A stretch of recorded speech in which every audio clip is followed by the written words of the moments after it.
Think management से IPO पर।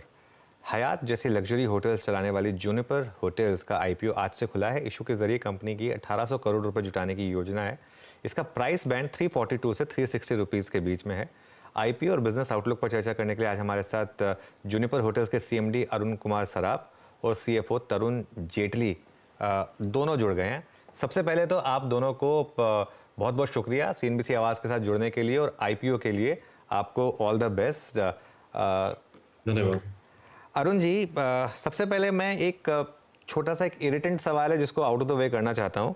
आप एशियन होटल्स ईस्ट में भी जॉइंट एमडी हैं और वो आपकी I think family owned he company है।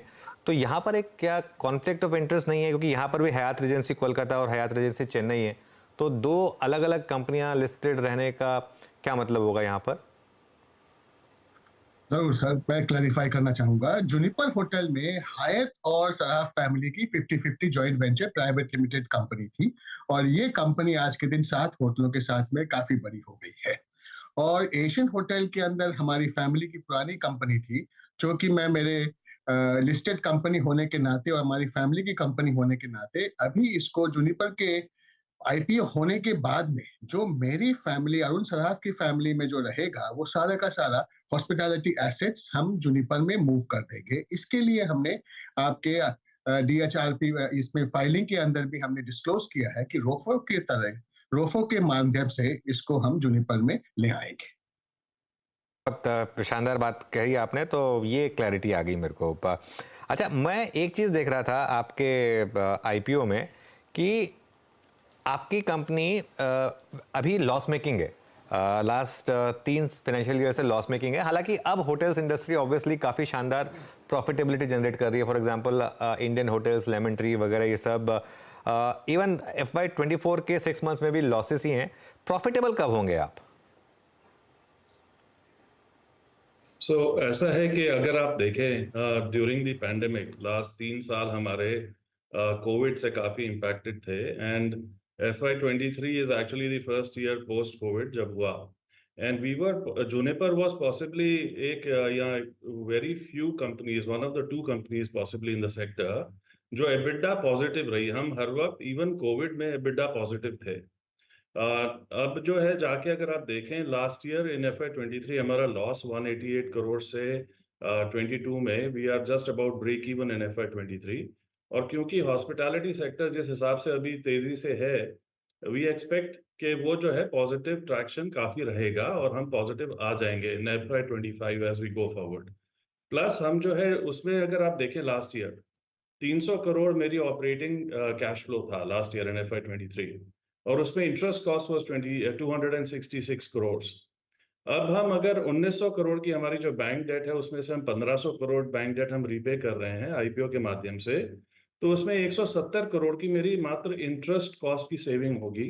जो मेरा पीएटी जो ग्रोथ है, हमारा जो प्रॉफिट पीएटी पॉजिटिव हो जाएंगे हम फर्स्ट क्वार्टर से और मेरा ऑपरेटिंग कैश फ्लो बहुत बेहतरीन हो जाएगा और काफी स्ट्रॉन्ग ग्रोथ होगी उसमें। ओके, बिल्कुल। अच्छा, एक सवाल जेटली जी, गुड मॉर्निंग। आपसे ही मुझे एक और पूछना है क्योंकि आपने इस सवाल का जवाब दिया।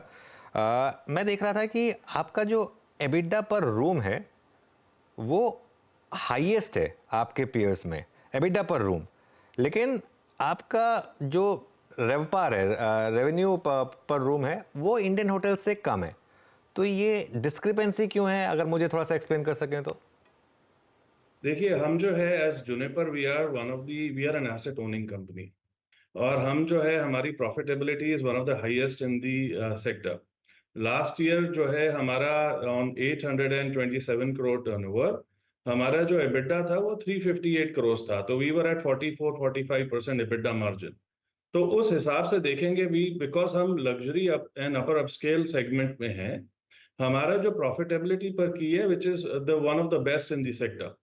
एंड वो इसलिए क्योंकि हम नॉट ओनली हम होटल जो बिग ब्लॉक होटल बनाते हैं उनको काफी एफिशिएंसी से ऑपरेट भी करते हैं, तो इसलिए we would remain one of the most profitable companies going forward. And we are also addressing जो एक इशू था हमारा डेट का, जैसे मैंने कहा आपको, वो हम एड्रेस कर रहे हैं which will enable us to become very cash flow positive going forward. अच्छा सराफ जी, ये जो आपका दिल्ली वाला होटल है, ये वही भीकाजी कामा के पास जो लेजेंडरी प्रॉपर्टी है वही है? नहीं जी, दिल्ली के अंदर वो हमारी फैमिली प्रॉपर्टी थी पहले, हाँ। वो हम लोग छोड़ चुके हैं, उससे हम एग्ज़िट कर चुके हैं, ओके, 15 साल पहले एग्ज़िट कर दिया था। अभी दिल्ली में हमारी अंदाज़ एरो सिटी में सबसे बड़ी होटल हमारी है। ठीक है। आपने ज़रूर देखा होगा एरो सिटी के हाँ, हाँ, अंदर एरो एंकर सिटी में। Property anchor number 1। हाँ, ठीक है, एरो सिटी में वो आपकी प्रॉपर्टी है, बिल्कुल। मैं इसलिए पूछ रहा था आपसे क्योंकि आपके जो रेवेन्यूज़ में, और मैं आपके प्रोस्पेक्टस से पढ़ रहा था, आपके रेवेन्यूज़ में 90% जो हिस्सा था, वो 3 होटलों से आया। मुंबई और दिल्ली में है ये। तो अब क्या इसको डाइवर्सिफ़ाई करना चाहेंगे, या क्योंकि मुंबई और दिल्ली ऑब्वियसली ऐसे शहर हैं जहाँ पर रूम रेट सबसे ज़्यादा होते हैं, तो इसके लिए क्या ये इसी तरीके से रहेगा, 80-90% ही रहेगा? देखिए जी, प्रेज़ेंटेशन वो खाली 6 महीने का उसमें प्रेज़ेंटेशन में आया हुआ है। उसमें चार्टर होटल के 3 होटलों की रेवेन्यू उसमें अमालगमेट नहीं हुई थी। पर अगर आज के दिन हमारी रियलिस्टिक सिचुएशन में हमारा 70% दिल्ली और मुंबई से आता है और 30% और शहरों से आता है। दिल्ली और मुंबई की होटलें जो हैं, ये हज़ार-हज़ार 1-1 मिलियन स्क्वायर फीट की होटलें हैं, बहुत बड़ी होटलें हैं and that is why the company इतनी प्रॉफिटेबल है।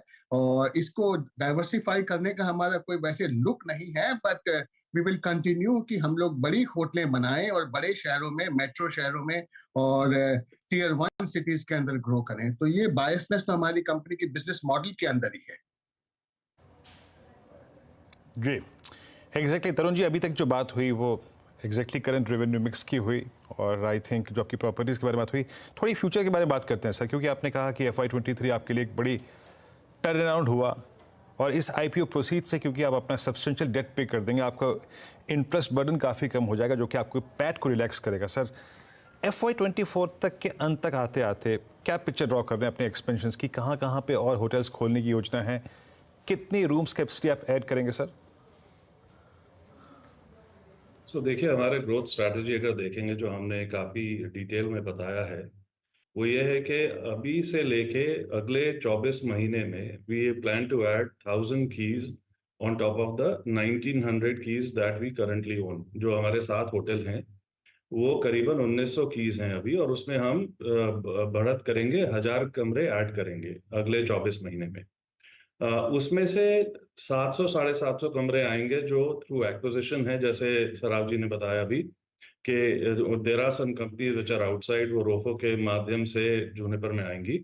और एक है जो प्रोजेक्ट हम अंडरटेक करेंगे आगे जाके, टू ऐड 300 कमरे on top of grand Hyatt at a very very fraction of a cost of a greenfield expansion.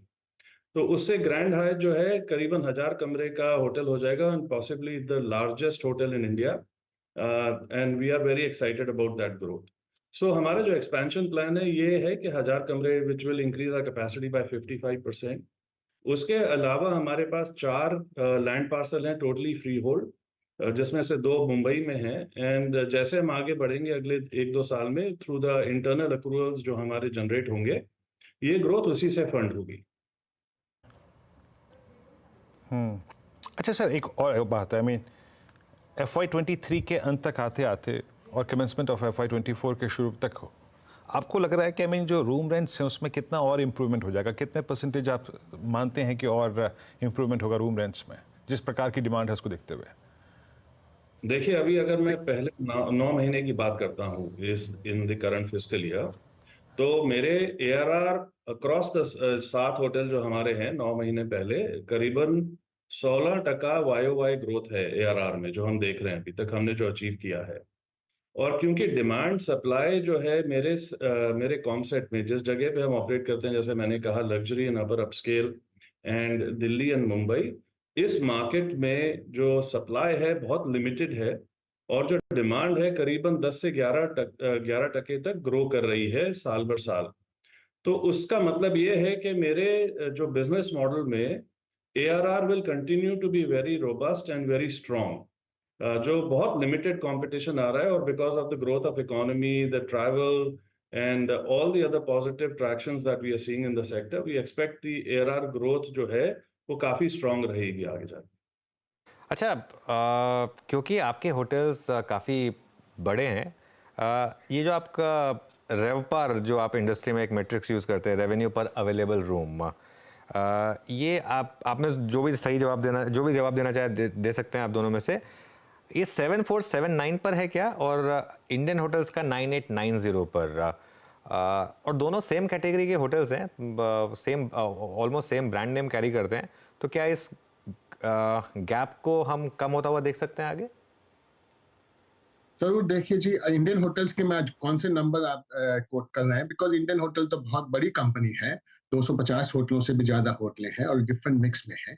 But हमारी होटलों में देखिए जी, जूनिपर की होटलें जो हैं थोड़ा सा इन्होंने मार्केट को कैचअप भी करना है अभी, एंड ये गैप जो देख रहे हैं इस साल के आखिरी तक ये गैप टोटली कैचअप होने का हमारा प्लान पूरा बना हुआ है। वैसे इस रूम पे इस रेट पे रूम मिलता नहीं है वैसे। नहीं देखिए जी, एवरेज रूम करने का मतलब छोटी होटलें बड़ी होटलें ग्रुप वाइज पे है। अब मुंबई दिल्ली की होटलें आपको 15,000 से कमती में नहीं मिलती हैं, 18,000 के रेट चल रहे हैं अभी, और छोटे शहरों में आपके 8,000 से 9,000 के रेट भी हैं। इसका बैलेंस करने में, एवरेज करने में ये रेट दिखाई देते हैं, अदरवाइज बड़ी होटलों के रेट्स तो काफी ज्यादा ही है, नहीं मिलते इस रूम में। बिल्कुल। अच्छा, एक चीज़ है, ऑब्वियसली प्रॉफिटेबिलिटी की हमने बात कर ली, लेकिन रेवेन्यू में जो आपका एक मोमेंटम था FY 21 से 22 और 22 से 23, वो शायद 24 में उतना नहीं रहा। ये क्या प्योरली एक बेस इफेक्ट है या फिर कुछ आपने 24 में रेवेन्यू में थोड़ा सा इश्यूज देखा है? जेटली जी, अगर आप ये बताना चाहें तो। जरूर ठीक जी, है, आप बता 24 के दीजिए। नंबर। हाँ, आप बता जेटली दीजिए। जी आप बताएं। नहीं, आप बता दीजिए, कोई नहीं, आप दोनों में से जो बताना चाहे आप बता सकते हैं। हाँ। ये क्या है कि देखिए जी, पहले जो आपने जो 24 के नंबर देख रहे हैं वो पहले 6 महीनों के नंबर हैं। 6 महीनों में कंपेयर कर रहे हैं हम लास्ट ईयर के पूरे साल से, और 6 महीने फर्स्ट हाफ ईयर जो होता है होटल इंडस्ट्री में ऑल ओवर द वर्ल्ड या ऑल ओवर इंडिया, हमारे यहाँ पे इसकी जो रेवेन्यू है वो कम होती है सेकेंड हाफ से, because of seasonality and because of weather, इसलिए आपको ये फिगर नजर आता है। बट इस साल में रोबस्ट इंक्रीज रहेगी, और जो सेकेंड क्वार्टर है, थर्ड क्वार्टर जो हमने अब सेकंड क्वार्टर जो हमने देखा, थर्ड क्वार्टर का रिजल्ट, उसके अंदर पूरा कैचअप हो चुका है, और ये आपके सब होटलों की यही ट्रेंड रहती है। जेटली जी, इसमें कोई वो नहीं है, हाँ बिल्कुल प्रॉब्लम है। समझ गया, ठीक है। तो वो सीजनैलिटी का इशू है, तो मेरे ख्याल से जब FY 24 पूरा हो जाएगा तो एक बार फिर आपसे मैं उम्मीद करूंगा कि बात करेंगे हम इस टॉपिक पर, और फिर एक और मौका मिलेगा आपसे बात करने मैं का। एक चीज और ऐड करूंगा। हाँ, बोलिए। हाँ। मिस्टर सराफ ने कहा है, करीबन फर्स्ट हाफ में हमने 390 करोड़ रेवेन्यू और 140 करोड़ EBITDA ऑलरेडी अचीव कर लिया है। और अगर आप देखेंगे सिर्फ थर्ड क्वार्टर, जो बात हम अभी कर रहे थे कि सीजनैलिटी है, जो मेरा थर्ड क्वार्टर है उसमें मैंने 65% of the first half EBITDA already achieve किया जस्ट इन वन क्वार्टर। तो वो मोमेंटम अभी आप देखेंगे वो मेंटेन होगा for the last quarter of FY 24 also. आगे जाके अगर हम देखेंगे 25 में हमारे को काफी बेनिफिट मिलेंगे for the projects that we are already undertaking. हम रिफर्ब कर रहे हैं अक्रॉस आवर एसेट्स, हम we are undertaking projects of upgrading our room and the counts. Also we are creating more F&B. Bombay में हम पूरा एक बॉलरूम बना रहे हैं 50,000 स्क्वायर फीट का। तो उस सब का कंट्रीब्यूशन आपको 25 में दिखेगा, जिससे हमारी जो ग्रोथ ट्रेजेक्टरी है काफी हेल्दी रहेगी। एक आखिरी सवाल, अयोध्या में होटल खोलने का प्लान है क्या आपका? देखिए जी, अयोध्या हमने एग्जामिन किया है और इसके अंदर हमारे अभी भी ऑप्शंस ओपन है, पर हमने कोई अभी तक साइट कमिट नहीं की है। काफी होटलें आ रही हैं, और हमारा बिजनेस मॉडल में हम लोग लार्ज होटल बनाना चाहते हैं, तो उसमें फिट होगा तो हम जरूर देखेंगे इसको। ओके, चलिए, आप दोनों को बहुत बहुत शुभकामनाएं इस IPO के लिए। एक अच्छा ब्रांड आप लोगों ने क्रिएट किया है, और देखते हैं मार्केट आपको कैसा रिस्पांस देता है। एंकर इन्वेस्टर्स ने तो खैर आपको अच्छा रिस्पांस दिया, लेकिन आपको बहुत बहुत शुभकामनाएं। बता दें कि मनी कंट्रोल पर दिए गए विचार एक्सपर्ट्स के अपने निजी विचार होते हैं। वेबसाइट या मैनेजमेंट इसके लिए उत्तरदायी नहीं है। यूजर्स को मनी कंट्रोल की सलाह है कि कोई भी निवेश निर्णय लेने से पहले सर्टिफाइड एक्सपर्ट की सलाह लें।